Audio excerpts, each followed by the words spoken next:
All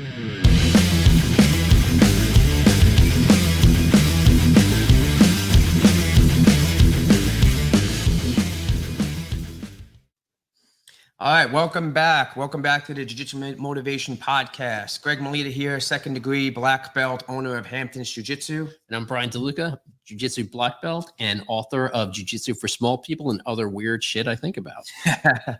Today we got an awesome guest. We got Justin Flores on board today, and I really wanted to have him come on board. He's been a big judo inspiration for me over the years to get my judo training in, and just watching his highlights of his judo competition online, and really seeing how high-level judo can be done and be translated into Brazilian Jiu-Jitsu seamlessly was a huge inspiration for me. So we're glad to have him on. He's got a lot going on. He's got J-Flow Academy, an amazing online YouTube instructional content that he's putting out. So we're following that as well. So Justin, welcome on today, man. Appreciate it. Thank you for having me on. Humbled and honored. Thank you so much for giving me the opportunity to be here with you guys. Awesome, man. Yeah, so let's start with that. I mean, in your highlight video, I always used to watch him. You see him from a little kid just killing it. He was in Japan and all the way up in high level competition in judo. And also in that highlight is a lot of his high level wrestling too, which seamlessly ties in the wrestling and the judo. So just give us a little brief background on your judo background, Justin. Sure. So my dad was kind of a mad scientist of sorts, where he started my brother and I from a young age in gymnastics, and 6, 7 years old, got our flexibility in tune and our coordination, and kind of molded us into athletes before just starting a sport like judo, where my dad has 7, I believe, classical martial arts discipline black belts, where it's like Aikido, Iaido, Japanese Jiu-Jitsu, Judo, Kempo. So like he was well versed, but his passion was judo. So he kind of geared us up for that. Me and my brother, my sister as well a little bit, but she kind of meandered off the path. And so my brother and I trained together since we were 7 and 8 years old.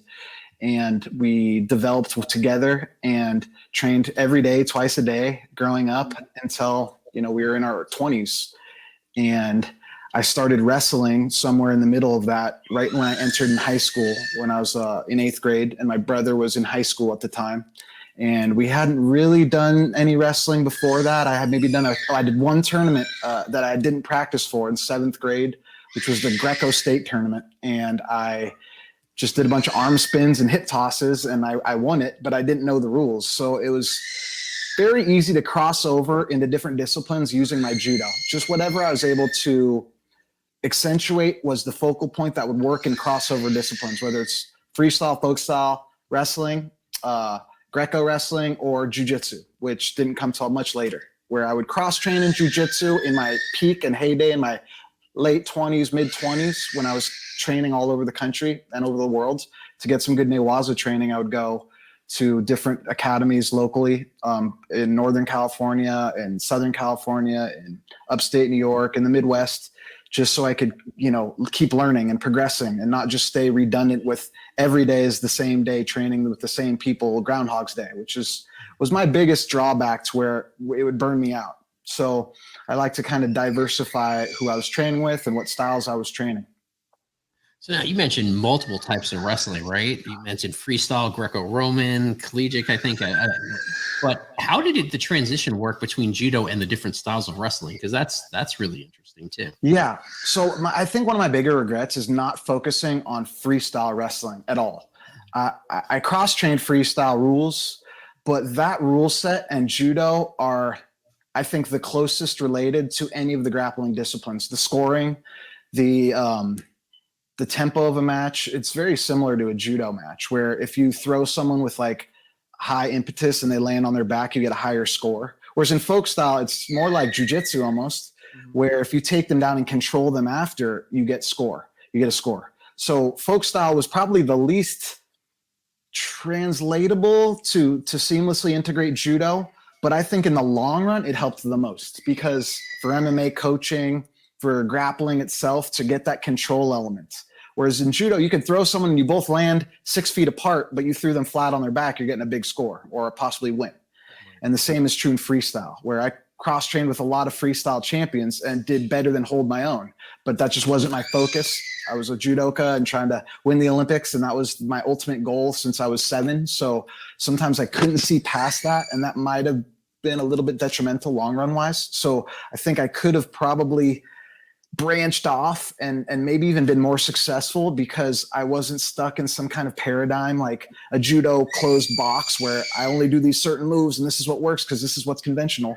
Whereas if I brought what I knew to a different discipline, it almost works better because it's newer and it hasn't been seen as much or felt as much. Yeah. How was the transition too when, I mean, also going throughout judo's rule changes, I mean, of not being able to grab legs, and then you have to, adapt your katakuruma or, whatever moves that you're doing. I mean, you see guys like Roddy Ferguson who are insane, like double leg guys in judo, and now they can't grab the legs anymore. Yeah. How was that transition from doing all the grappling arts and then focusing just on judo for the Olympics with the rule changes? Yeah. So I never competed in these new rules. I always competed where you could do like pickups and leg attacks with your arms and being able to almost wrestle to a certain degree. And it really worked well for me to a certain level. Like I would use that kind of groveling style, like where you're grabbing legs and you're picking people up in tegurumas against like more Japanese style competitors. And then against like Eastern Europeans and Europeans, I would use more classical judo because I'm not going to beat someone in their own game that they have their perfected honed in skill on, where I was a little more versatile, where every match I would kind of cater it towards the opponent and use what was maybe a missing link. So I kind of approached it by opponent. So in a tournament, you get 6 matches possibly, and you're going to get someone from, France, Poland, then Brazil, then Japan. So, you got to kind of reset in between matches and have a new game plan going into the next match instead of just grinding with the same forward pressure or that wrestling style. You can kind of take a little off and sneak in attacks and use a clean kind of classical judo. Nice. Yeah. And from your perspective, from the outside looking in, as the years have gone on and you're hearing this Brazilian jiu-jitsu thing, and then you're like, oh, the jiu-jitsu guys. And then all of a sudden you're hearing like, really how the history was and how it's just really an extension of Judo Newaza, but then it's kind of like looked at as its own thing entirely, but it's not. So what was your, outside looking in perspective on this growing Brazilian jiu-jitsu thing? Yeah, I think over time it changed with me. As a kid watching like UFC 1 and watching Royce Gracie, I was already, I think, a purple belt in judo and had been training arm bars and takedowns for years at that point in like the early 90s. I started in the mid 80s. So I had like 5 or 6 years of judo under my belt to a high level. And all of it was familiar. It wasn't like, I didn't even know what Brazilian jiu-jitsu was, to be honest. I just knew the techniques that Royce Gracie was using, and I'm like, it's a jujigatami or a squish roll, whatever you want to call it at the time. The names are a little bit different, even in judo sometimes. But and then moving forward, seeing a lot of these jiu-jitsu academies, especially locally here in Southern California, arise from Gracie academies to Gracie Bajas to Machado's, all these different gyms that started to pop up. All of these instructors that were coming in locally would show up to the judo tournaments and compete because they were all judoka.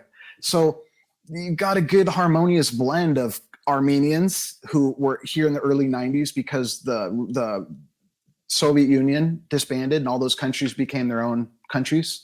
And Armenia, a lot of the Armenians fled in the early 90s and came to LA, into Glendale. So you had a couple big judo clubs that were Russian based. And then you had Brazilian jiu-jitsu academies locally springing up around the same time. So they would come and they would influence the Newaza. And then you had the old school Japanese Yudanshikai system where I would say 75% of the competitors were Japanese born, or Americans, but Japanese. And then, a large Hispanic community. So it was a good blend growing up and seeing different styles, watching wrestlers come in and compete in judo tournaments. So there's a lot more influence than just like classic judo. And watching the jiu-jitsu Newaza evolve within the judo too, and seeing how groundwork became a little bit more important. And that does relate back to jiu-jitsu, Brazilian jiu-jitsu, where there was a little bit of an era of Newaza stagnant where not just American, but global judo, the groundwork kind of just stalled in like the 80s and 70s. And then in the 90s, it kind of started to pick back up. And now you look at some transitions within judo and jiu-jitsu, and they look very similar, minus the leg locks, of course. So initially I was like, ego thinking and driven, like I could beat all these jiu-jitsu guys. I've done this my whole life, wrestling, judo, I don't even need to train. I just would beat them, whatever, this young and dumb and cocky and naive. So as I started to, open and broaden my mind to learning it and going there, I mean, you're going to get your butt kicked, if you're going for an hour straight doing 10 rounds of 6 minutes. And judo and wrestling are such a sprint. You have to learn to like ease your tempo onto like a third gear, second gear, rather than always in the red, which I could do for 2 or 3 rounds with the best on the planet, probably. But I got to ease down and be able to do a whole practice and get different feels. I'm just going to be exhausted. So I learned, I still am not great at it. I still have like this red line in me where a lot of times I want to just like power to top position or be able to get the submission and blow my wad, so to speak. So it took my own evolution to kind of open up to these different guard play and understanding like, okay, like create a different tempo. It doesn't need to be like all pressure and all strength. So I evolved a lot within jiu-jitsu these last few years, especially where I took it serious, and I would go to open mats a lot from 10 years on till about 6 or 7 years ago. And then as of the last 5 years or so, I wore a white belt. I showed up to class and I learned, and it was amazing. I mean, sure, there's a ton of crossover, and a lot of these positions, like instinctually, I know and I understand, but just like being a student again is the brilliant part that I really enjoyed and still do enjoy, that I don't have to go onto a mat and have to be on to teach. Yeah, the purple belts must have like hated you when you came in. It was always funny when like I would wear a white or I mean, so after my first practice, I got promoted to a purple belt. And then about a month later, I got my brown belts, maybe a couple training sessions later. And then about a year later, I got my black belt.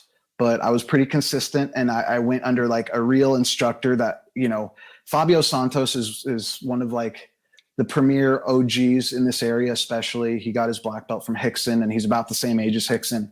And he was in the Gracie train in UFC, the early UFCs. He was part of that like whole tribe and culture, and it was a really good experience getting to learn from him and hear his stories and be able to kind of like have some of that rub off on me.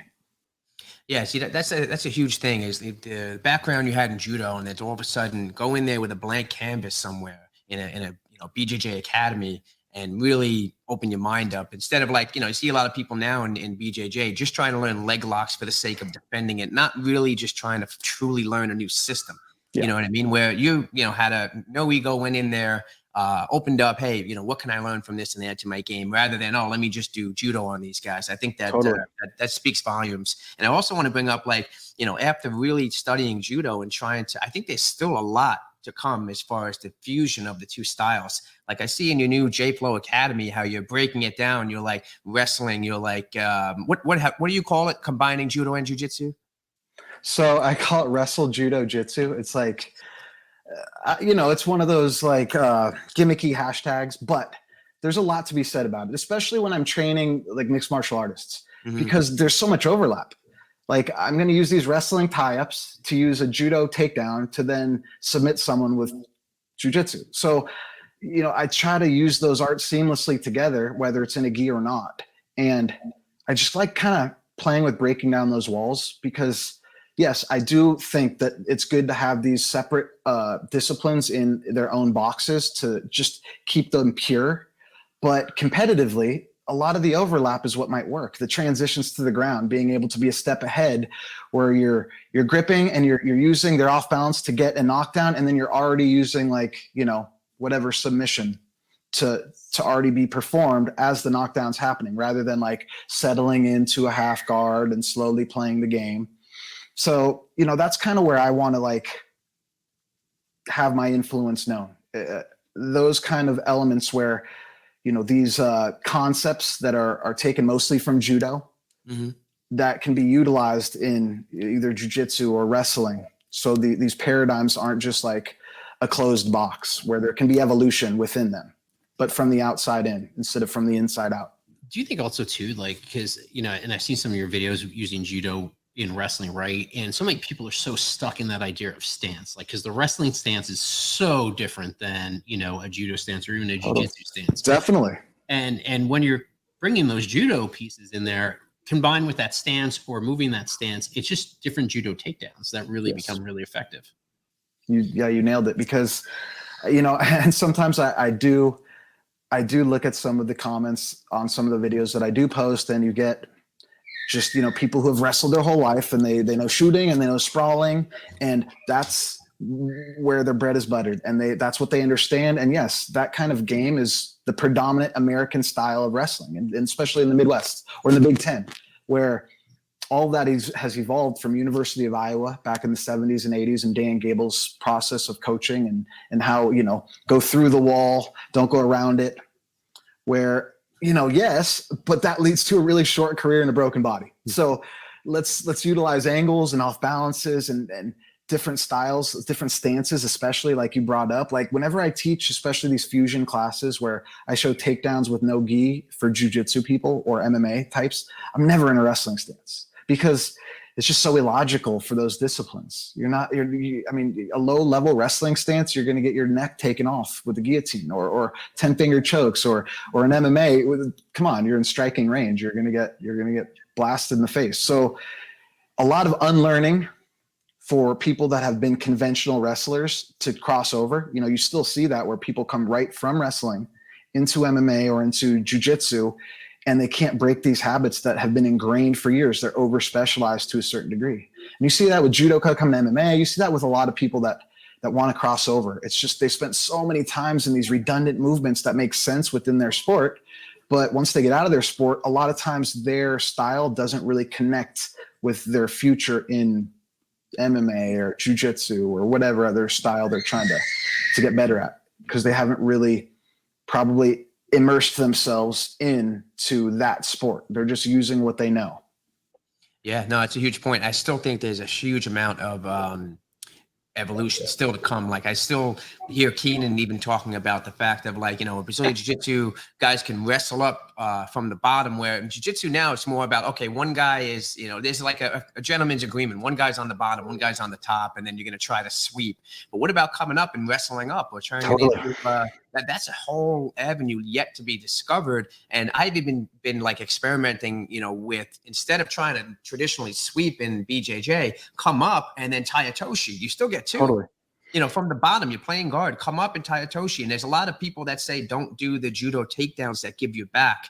But I tell you, there's a lot that can be done, especially for me, tie a toshi, shorter guy. I love when you get that, the ball of your foot down and the heel up, and that tie a toshi is just right there. And there's a whole next evolution still to come, I think. Everybody talks about, the leg game and the no gi. And yeah, that's valid. How much? But there's still so much that is just wide open from guys like yourself that can see that. Yeah. And I think, folk style wrestling, being able to get up off the bottom or hold someone down. That's why you see like the majority of MMA champions have been folk style wrestlers, because in most disciplines, there is that gentleman's agreement. Like I'm on the bottom, you're on the top, we're both working our game. In MMA, you got that 5-minute thing where the judges see who's on top. They see who's winning, quote unquote, even though the person on the bottom may be attacking different sequences of submissions and landing little strikes here and there. The control goes to the person on top. So being able to get up, and that's something in folk style, there's hundreds of techniques to get to your feet, whether, you're sitting out doing a stand up or you're Granby rolling, or you're coming up with a knee slide. And this is something I work with a lot of my MMA fighters who are, all of them are jiu-jitsu black belts. So it's almost, some of them have a hard time unlearning, like, well, I'm on the bottom. Can't I, play guard? It's like, you can, but it better work, because I know you're going to be able to, get the lower level people, but at the world championship level, if it's not working from the bottom, you have to manage to get back up and face your opponent. And within that, that's where judo opens up. So it's risk reward. Like if you have to turn away and face away from your opponent to get up, that's where you're going to be able to reach back and grab a lat, or you're going to be able to reach back for a chin, or you're going to be able to turn an angle and get like a double wrist lock. And then your jiu-jitsu is going to work from those takedowns. So it's kind of fusing everything together rather than just thinking, well, I'm on the bottom, I better have, my deep half in, or I better have these different guards ready. So I love all the synergy of these elements working together and seeing where different athletes progress in different ways and what works for them and what doesn't, and kind of focusing on what does work for them and accentuating that. It's interesting the point you bring up, because wrestling is one of the only grappling arts where you're going, okay, my goal is to get up or get away from this or reset to neutral, right? If I'm in a bad position, where a lot of other grappling arts, it's not, it's settled in. Yep. You know what I mean? For the long haul of whatever it's going to be, that match. Yeah, like judo and freestyle, like I said earlier, are probably the closest related for those Olympic style grappling disciplines. And, there's a little clock going in the ref's head, maybe 10 seconds, that if something's not happening on the ground, they'll call mate, or they'll blow the whistle and stand you back up in freestyle and say mate in judo. If there's action and there's movement towards ippon in judo, the ref should let it go. A lot of times they don't, because they want to see the people bang it out on their feet. And in freestyle, a lot of times this parterre position where it's like, the least, I don't know, it's like so sport. It's so not self-defense, and so not, it's just its own thing. A gut wrench, reverse lift, all these things where a person's kind of pancaked out and wide base. They can't even attack the hands of their opponent, and they wait for that 10 seconds to run off, or about that time, until the ref blows the whistle. So you're really, there's no crossover in that. There's nowhere in other disciplines of martial arts where you're going to use that. So people that have refined and honed in that top parterre game, or that bottom, being able to be flat really well, doesn't really cross over much for these other disciplines. Yeah, we actually we critiqued the video in last week's podcast with Chadi, and with the video is exactly what you're talking about. We brought up, I always loved it. It's a Jason Morris video, and his wrestling, just in his wrestling career, watching him utilize his judo. And I had Chadi and we broke it down, but that's exactly what you're talking about. The get-ups from wrestling, and that just opens up all of the, exposing your back, if you will, takedowns in judo. I mean, that video to a T. You guys will see that video on the next show, which comes out Friday. But that, to your point, I wrestled for a couple of years, but just the fact of being comfortable getting up, is a whole concept you don't really see in BJJ. And to the point, John Danaher at the last Joe Rogan podcast brought up the three main things that he sought out to change in jiu-jitsu. The first one was leg locks, and kind of definitely attacked that. The second one was being able to hold down your partner when you're on top. The third one, I was just going to say, is getting out and being able to stand up. And I think that's exactly to what you're talking about. And now rule sets do sort of dictate what people are going to shoot and go for. Like you look at judo and wrestling, right? And I was just talking about this on the last show, is the main goal in wrestling is the pin. The main goal in judo is the ippon. And all of the points is geared around that. You know what I mean? Like in wrestling, you get back points because it's almost a pin, right? In judo, you're getting wazari and all these half points that add up to a full point. But in jiu-jitsu, you're getting points for positions, which we get why that is, but that's really not pushing people to do submissions too much. No. So I feel like we got to take look at judo and wrestling. It's been around how much longer than jiu-jitsu, and we can learn from their evolution in the rule sets. And if the goal in jiu-jitsu is the submission, we have to tailor the point system to really, try to push people to do more submissions and not hold down positions. Well, how do you think that compares, like the judo and wrestling rules to where the jiu-jitsu rules are? Well, I think like the sportification of wrestling and judo as like, those are martial arts to me. Of course, wrestling isn't always thought of as a martial art, but I mean, as you see in the UFC, all the champions that have come from folk style and freestyle wrestling. So I think the more you narrow those into a sport and the less they become, a martial art and a discipline of like self-defense or fighting, the less likely these are going to be, usable in jiu-jitsu, where, like in judo, in the original katas, there's leg locks, there's striking, there's all these different katas, which show and illustrate all the techniques to preserve them in like an art of sorts. And you see that with all these katas where you're defending a strike with a throw and then a choke and leg locks. And it's good that those are preserved, but no one practices them because they're not in the sport of judo. They're not in Olympic IJF style judo, which, you know, it's hard to follow the rules these days of what is legal and what isn't legal in judo. But the goal in judo is always push for ippon. And so you see these matches that are sprint. They're only 4 minutes now. So a lot of times these matches go into overtime, golden score, and they get determined by a referee saying, you're not doing enough, so we're going to ring you up for stalling, and then you lose. So it's like how long you could stay on the gas pedal.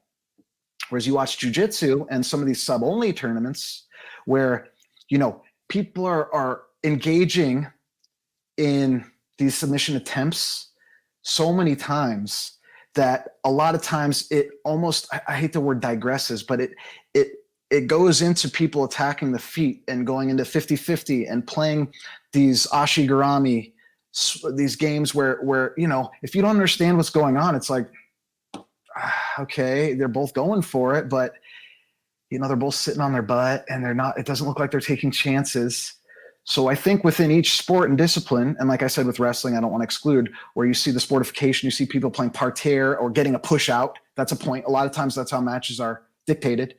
It's like hard to see like the beauty in each one because the sportification. So no one has it right. No one, I think I don't have any answers to which one is right because, you know, I'm different than the people that compete in different disciplines as well. But I think that each one is evolving still within their own, you know, contained bubble of martial arts. And I think at some point we're going to get there in jiu-jitsu and judo and wrestling.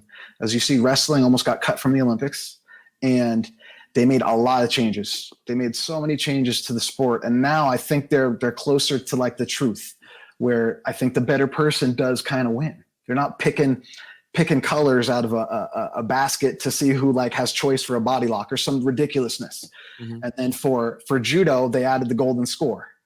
And it's not like 3 refs holding a flag and 2 out of 3 wins. And jiu-jitsu, it's kind of hard because yes, there is the IBJJF and they are now letting leg locks in.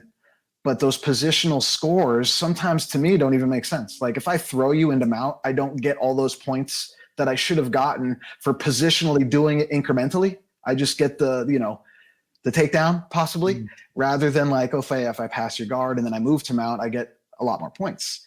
So it's like, to me, it doesn't make sense. I just like skipped the middleman and I'm not being rewarded for it. So, I mean, yes, I do enjoy like watching all these disciplines on their own, but I still think there's work to be done in each one. And I'm not like the great arbiter of truth. It's just like, you know, as these sports evolve, and I don't know if the Olympics is always right because it almost like changes the sport in a way that's trying to market it to mass appeal, which some of these sports are never going to be big to watch. I get what they're trying to do, but I think sometimes the best person doesn't win. Personally, with judo, I think you put a clock 20 minutes, the person with the most ippons wins. Like, sure, you can't do that. That's unrealistic. But that's how you know who's better. Like the practices I've done all over the world, you go with someone over and over and you get a sense of who's better. But in a 4-minute sprint, you never know, you know? That's true. That's a good point. I mean, and speaking to that, there's a lot of differences. People are like, oh, how come jiu-jitsu isn't in the Olympics? And there's a lot of back end stuff that people really don't know how things work. Like, you know, IBJJF, for instance, is a for-profit private organization versus, you know, IJF, which, I mean, you can help us out with this too, because I was curious myself. It's the IJF itself as a governing body. I believe is a nonprofit now. The like USA Judo and things like that. The individual countries can have, you know, organizations that are either for profit or not. But I think, you know, generally it's more about growing the sport as a country. You know, in the bigger picture. Where in the U.S. here, I mean, we just had a local tournament last month, and then these guys are beating their chest when the one guy taps the guy from the town over. And I think it's just in judo, there's this more nationalistic feel and worldwide feel of guys just looking to bring all levels up. A rising tide raises all ships. And I think it's still small-minded in jiu-jitsu as compared to judo. Well, we're in like 2021 and modern capitalism and being able to brand yourself and almost a privatized version of the athlete. And whereas judo isn't that way, you know, a lot of these dojos don't make a profit. They're at the local Y, or they're at a Japanese cultural center, or, you know, they're barely held together. You know, it's like termites holding hands, some of these dojos. And then jiu-jitsu, I think, you know, it took a different model, you know, which I think judo should almost move towards the jiu-jitsu model, but keep the culture, preserve, you know, that mutual respect and being able to all tide rises, you know, everyone's levels, instead of fighting with the gym next door because the guy left our gym and he's a creonch, you know, like, okay, everyone's trying to get their self to a certain level to be able to make a living. So you have to understand we're in America and the rules are a little different. So, you know, I kind of lost my train of thought there. But as far as like judo and jiu-jitsu and those models where the NGB, the USA Judo, is trying to grow judo in the US so we're competitive with all the other countries and their national governing bodies, and everyone together in the world trains together at these camps internationally dozens of times a year, whether they're on the coast of Spain or they're in Russia or they're in France. There's these camps where all the best people get their hands on each other and there's no secrets. So I think if jiu-jitsu took a page out of judo's book in that respect, where it's like, okay, you're only training with our team and then you go out to battle at the Pan Ams or the Worlds, where everyone gets to compete pretty much if you pay, you know, the IBJJF, where as in judo, it's really like seclusive. You have to qualify in this really of a meat grinder process to be able to compete at these Grand Prix, Grand Slam, World Cup tournaments, especially internationally. So it's just two different systems. And the IBJJF did bite a lot off of the IJF for how they kind of like have their outline and their bylaws. And I've seen both together and it's like, this is interesting.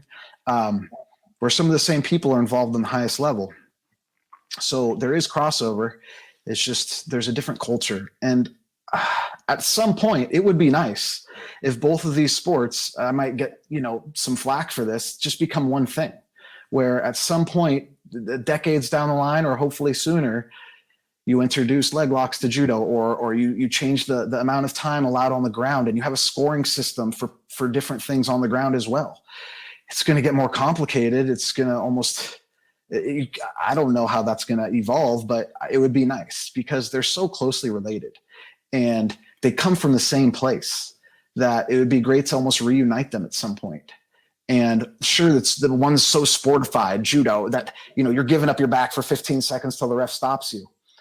Like all that has to kind of unwind to be able to evolve the newaza into something that's a little bit more mutual, instead of just, okay, I'm counting to 10 and then the refs will stand us up again. And you get world champions that don't know anything on the ground, like legit world champions that have never pinned, choked, or armbarred anyone. They just get to their feet and they slam you. So it's a long way to go to my pipe dream.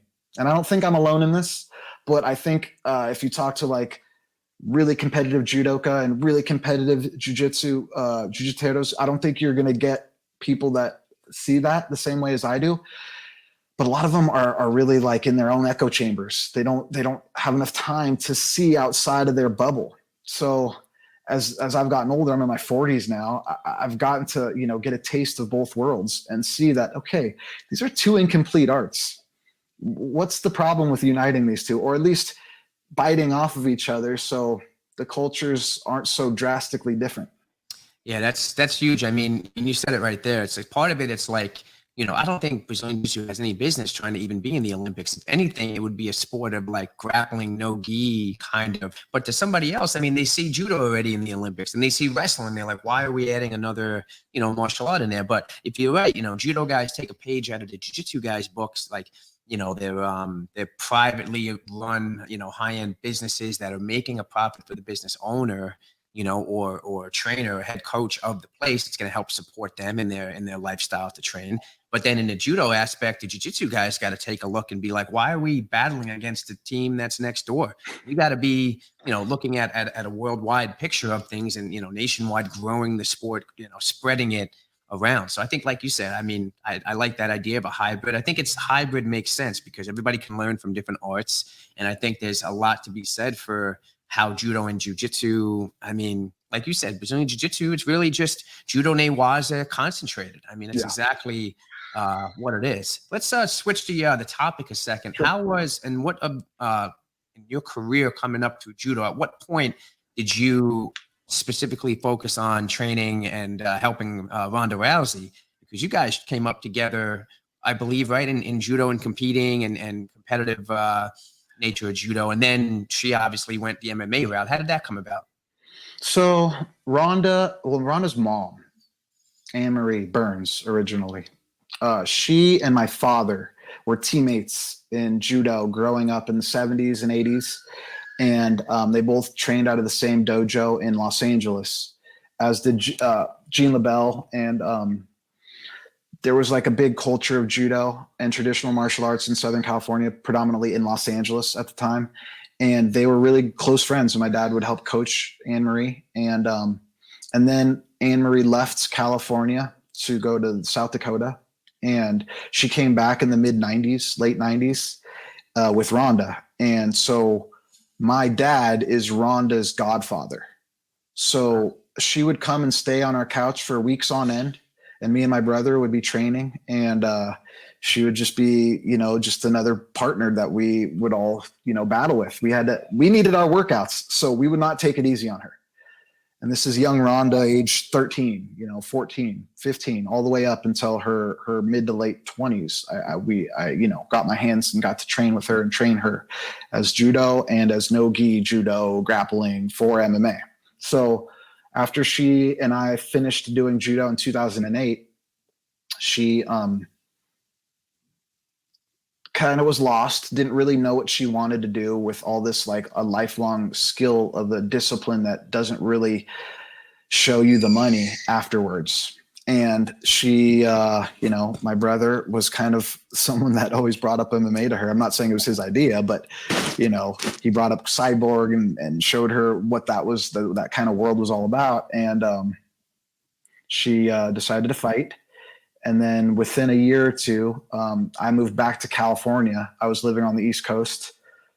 And so I trained at Jason Morris's judo club during my last stint doing judo up in upstate New York, and moved to Philly. And then she moved to Los Angeles from Boston. And then 2010, I started getting involved, 2011, with her in her camp.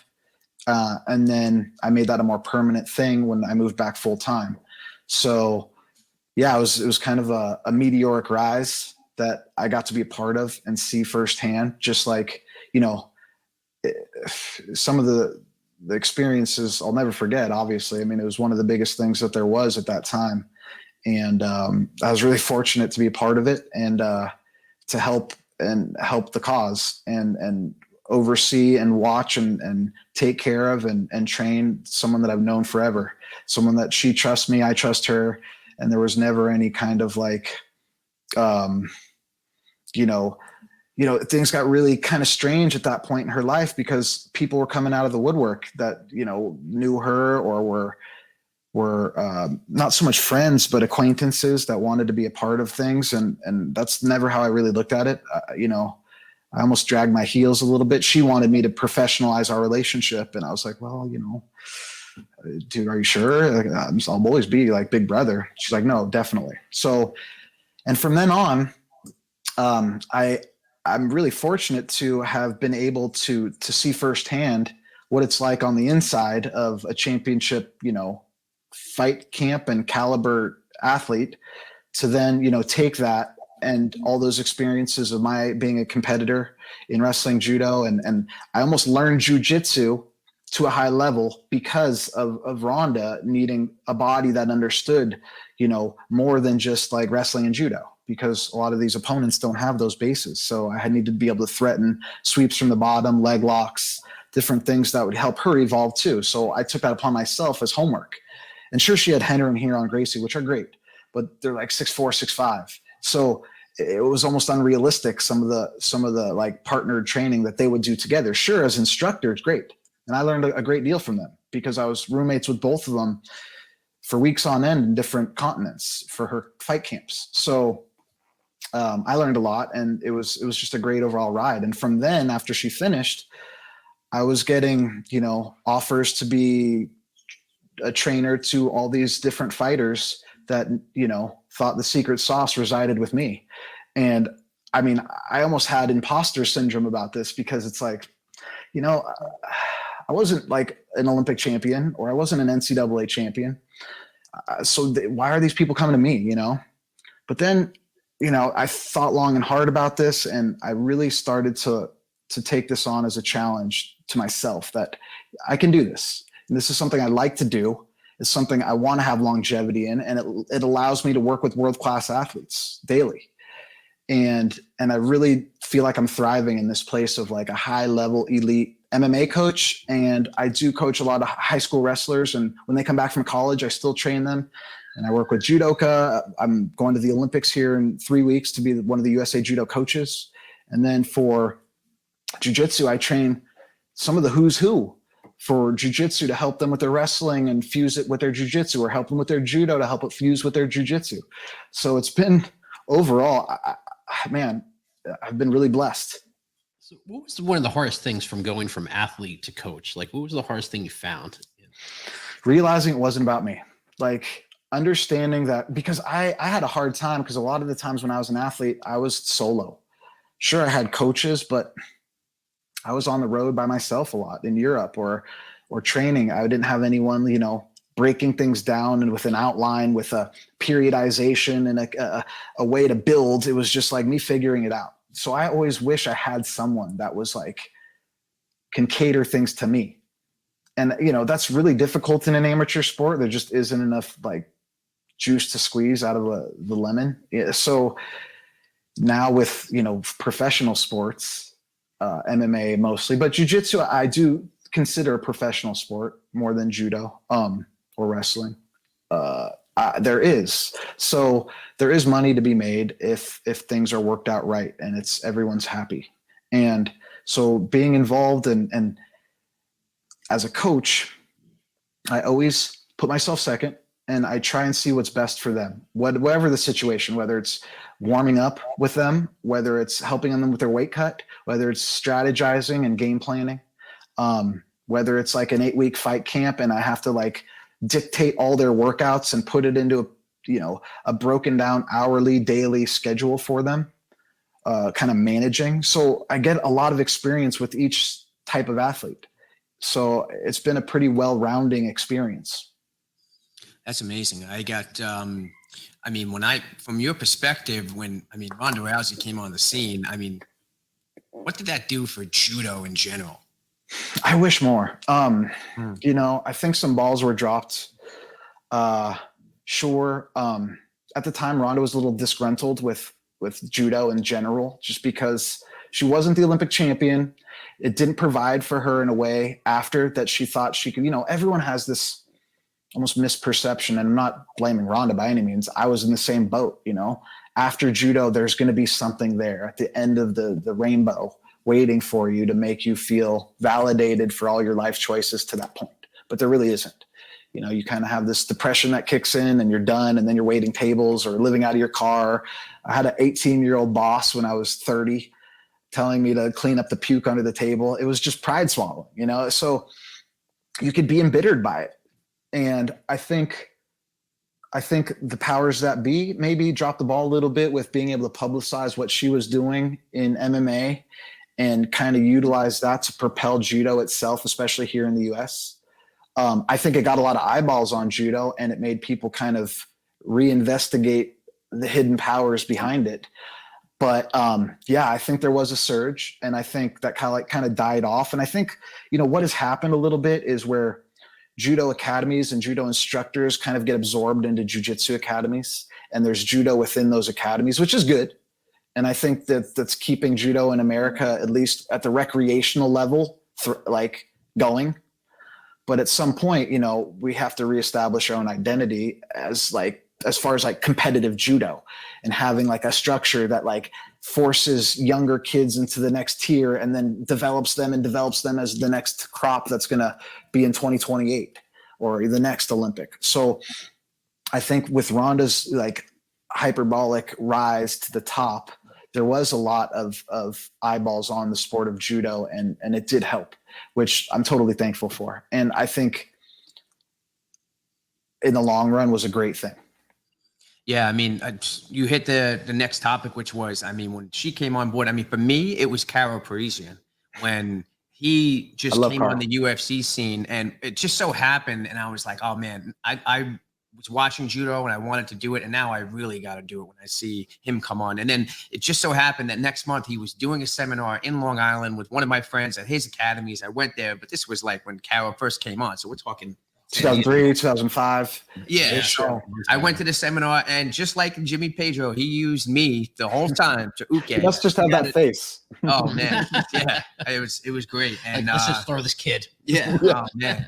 But to that point, there's no judo. I couldn't find any schools, nothing. So when people look at jiu-jitsu and there's a jiu-jitsu school on every corner in every state, when people look for judo, oh, I want to learn judo, it's like there's no specific judo academies. And to your point, I mean, now, I even have my judo coach teaching at my academy here at Hampton's Jiu-Jitsu. Like, judo has a place. How do you think it ties in now? We're talking about, hybrid of judo, wrestling, jiu-jitsu. Now we're seeing judo inside Brazilian Jiu-Jitsu academies. Do you think that that's where we're going to start seeing this unity of styles in a sense? I hope. I mean, that might be like the back door where I think that's a good thing. I think, especially on a recreational level, maybe not a competitive level for like judo itself. I think judo needs to have training centers, regional training centers, that these dojos or maybe even like these programs that our jiu-jitsu programs have that judo club within it, or those judo classes that can feed those talented individuals to those training centers. Kind of like how wrestling is, where there's a lot of these regional training centers all over the country that are kind of all under the governing body of USA Wrestling. So I don't know. It's a tough one. Like, how is this going to evolve? I want to be a part of that discussion leading into 2028, because the Olympics are going to be here in Los Angeles. And right now, there is just enough time to be able to create a crop of talented, 15 to 20-year-olds to be perfect for that day. So, I have ideas. I just don't know how it's going to go from now until then. Like, is there going to be restructuring in USA Judo? Are the same people going to be involved? Is there going to have to be a new game plan set aside for that next crew coming up? And that's something that'll be interesting. How does that work? Because I know in wrestling, when they have like the Big Ten and the guys that qualify, and it's like the finals, it's like the best of 3, and then that person gets the weight class. Is it the same in USA Judo? Like, how does somebody qualify to go through? So qualified to be an Olympian or qualify? Yeah. So it used to be much more national, domestic based, where you win the trials, you go. And then it evolved where you have to qualify through the Pan Am region, which is like Chile to Canada and the 30 countries in between. You have to be in the top 6. Then you go. Now it's on like almost like a pro tennis tour. Like, you have these Grand Prix, Grand Slams, World Masters. You have all these events, and at the end of these 2.5, 3 years, there's points that have accumulated, and the top 18 athletes go to the Olympics. And that's where we ended through 2 weeks ago at the World Championships, where that was the last qualifying event for all countries to accumulate points to qualify in the top 18. And then after that, there's a few continental quotas, and there's a few wild cards that get put into a draw. So it'll be about 32-man bracket, 32 female bracket for every division. So it's not like if you win a tournament here in the US and you have a trials and you beat off the guy and then the spot and you get it. No, it's like chasing points globally. So it's a grind and it's expensive. So I think it's almost the right way to do it though, because if you qualify, you're probably in the hunt for a medal. Whereas before, you could go as a tourist. You could go and be, I won the nationals, I'm going to the Olympics, and never have competed outside the country. So I think, as far as like, we're not sending even nearly a full team, but the people that do qualify are going to be in the hunt. Yeah, there could be something there, like in the sense where, I remember watching Travis Stevens, and just, a lot of his wins at the Olympics were utilizing Waza. Passing the guard, bow and arrow, choke. Yeah. I mean, a lot of people don't realize passing the guard as it is in jiu-jitsu, and you hold the guy down in side control. I mean, that's going to get you your ippon. Yep. I mean, and to your point, maybe there's something to be said with these next Olympics coming up, utilizing current jiu-jitsu academies somehow, and then, for their training and getting ready, but also being able to tie into the academies to really get some insane Newaza crew. Totally. And I think that fusion is becoming more noticeable on the international level, especially Japan, and even more isolated, the women's team. They hired a professional jiu-jitsu coach to be their Newaza instructor. So it's like they pin and choke and armbar everyone. That's how they win all their matches. On their feet, they're okay. They're pretty good. Some of them better than others, but on the ground, nails. The best team by far on the ground is the Japanese women's team. And they have a full-time instructor that works with them, Justin Newaza. So maybe that's going to be like the stone unturned that people are going to notice, and they're going to be able to implement a little bit more. Who was the other standout, before I forget, in the Olympics? It was a lighter weight that did an insane Newaza for USA. Was it one of your guys? Well, there's Flavio Canto, who is from Brazil, 81 kilo, in Travis's weight. An American lighter weight? Yeah, I think there was an American lighter guy at the last Olympics that was amazing Newaza. That was really standout. There was Nick Del Popolo's been 7th place at the last 2 Olympics, and he's 161 pounds. And he wins some of his matches on the mat. I wouldn't call him a specialist by any means, but his transitions are on par with some of the best on the planet. So, and that's where you see a lot in judo. You see people from the feet to the floor being able to, pick their moment when they're shooting a bow and arrow or an arm bar or pin or sticking someone. And that's where judo groundwork is at its best, is in that transition. And Nick is really good at it. Yeah, I mean, I just really think there's something to be done here with the fusion of the styles. Where do you see, with yourself training now at Legion, and you're, doing, where else are you training at? You're teaching judo at Legion, and what else are you doing? So it's not really, I was teaching judo at Legion, but now it's more of I teach a technique in a gi, and then a similar technique without the gi. And then, cause it's like a comp class on Tuesdays, and I would say there's 40 to 50 people on the mat, and half of them are wearing a gi and the other half aren't. So it's kind of a good little weird fusion where it truly is like that hybrid style where I really have to kind of think about things before I just open my mouth and teach. So from a high concept, mechanical, positional, takedown, submission place, both in the gi and no gi, how I'm gonna go about teaching these techniques. And I think it's been pretty successful so far. And then also on that same day, I teach at Alianza in San Diego. It's about 2 miles from Legion.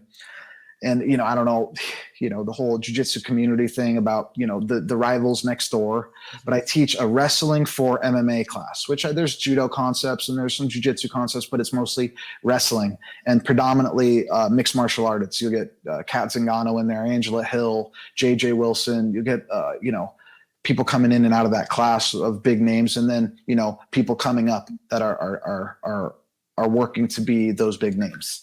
So I teach those 2 places, and then do most of my privates at Studio 540. There's like a 5-mile radius within these 3 gyms that I kind of matriculate to. And it's worked out well so far. And then I have my garage where I do a lot of my videos out of. And then once in a while, I'll do some of my privates here. Mostly not here just because, I have a dog and a baby that disrupts their sleeping pattern every time someone comes over. And then, after this Olympics, I always told myself, and I've been working on some of the finer details of how I'm going to start my own gym, wrestling, judo, and jiu-jitsu, with some hybrid classes as well up here in North County. Cause I'm in North County, San Diego, and most of those gyms are down by the city, which is a good 30 minutes from me.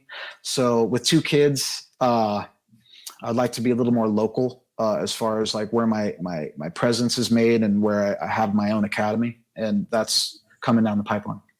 So when you start your own academy, you got to come back. You got to come back and talk to us again, man. Definitely. I will. Yeah, that's huge. Man, there's so many topics just came out of this one. I can see just coming back and Yeah, I doing see his brain going. Yeah, I'm like, because I mean, how I teach classes here, like a lot of traditional schools and even schools that we know, it's gi or no gi classes. And how I teach here, I got a lot of guys that predominantly just do no gi. I got a lot of guys that love the gi game. So what I do is on the schedule when it says a gi class, and that's just what I'm showing. I'll be wearing a gi. I'm showing a gi technique.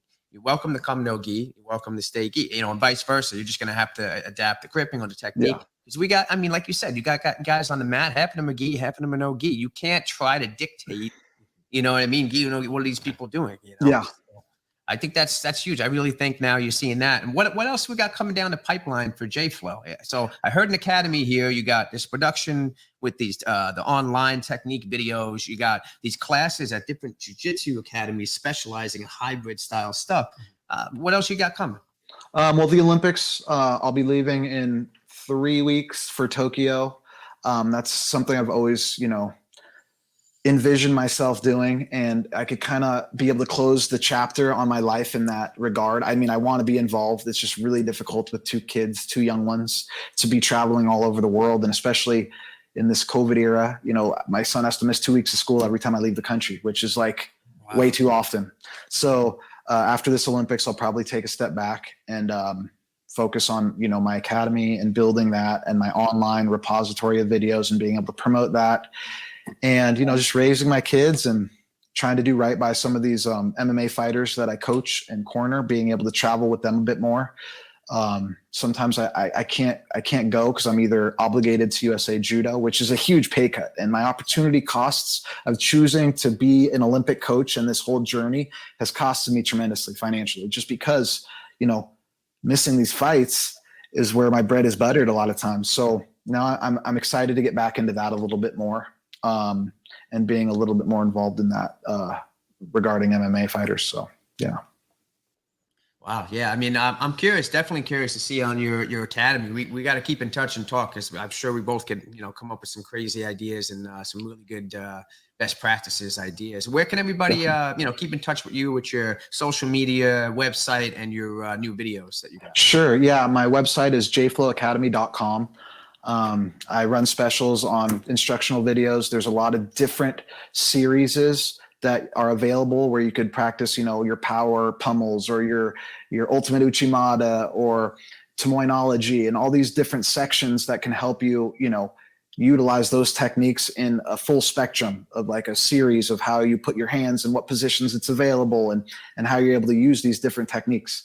And then my Instagram is JFlow Judo, JFLO Judo. And that's where most of my content I put out to the world, so to speak. And then, that's basically it for now. Awesome, man. Well, I mean, we really appreciate you coming on, and I definitely see this being a multi-series. My brain's going. I got to write some stuff down, and so many topics we just scratch the surface on. Yeah. So well, Justin, you got to come back, man. I will. Definitely, and I look forward to it. And it's funny. If you don't come back before the Olympics, man, I mean, that's going to be a huge thing. Good luck with that. We'll be in touch for sure. Thank you so much. And it's funny you mentioned Shadi. I'm going on his podcast on Friday, so awesome. I'll mention you guys. Yeah, his show releases Friday. Like we said, we're on Amazon, Apple, Spotify, YouTube, and that was a great discussion. I see multiple podcast with him as a historian, and I'm really glad that everybody in the world of jiu-jitsu is starting to see, between Robert Drysdale's books and all the judo historians and the jiu-jitsu historians too, all compiling together and agreeing on what exactly the history is. Yeah, Drysdale has done an amazing job as far as like opening some eyes about the culture and history of how this jiu-jitsu has evolved and how judo was like the parent sport of it. And I really appreciate his work. Thanks, man. Well, once again, appreciate you coming on. And thank you. Make sure you guys give him a follow, and we'll be in touch. Thanks for having me. It was great. I'll see you soon. Thanks. Thank you. Bye-bye.